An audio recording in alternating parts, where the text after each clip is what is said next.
महाराष्ट्र राज्याचे उपमुख्यमंत्री अजित पवार यांचे विमान अपघातामध्ये जे दुर्दैवी निधन झाले याबद्दल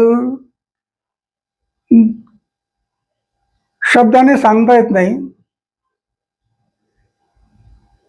अचानकपणे कोणाला गाजवाजा नाही, माहीत नाही, काय नाही, आणि अचानकपणे सकाळी 8 वाजण्याच्या आतमध्ये ही बातमी जी आहे ही दुर्दैवी आहे.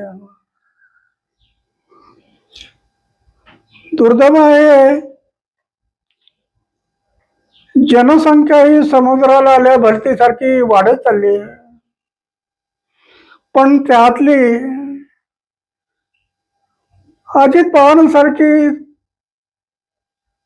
माणसं जी हरवत चालली आहे ही या देशाची, समाजाची फार मोठी हानी आहे, असं माझं मत आहे. या प्रसंगी मी अधिक काही बोलणार नाही. ही दुर्दैवी घटना असल्यामुळे एवढंच म्हणू शकेल की ईश्वराने त्यांच्या आत्म्याला चिरशांती लाभावी द्यावी.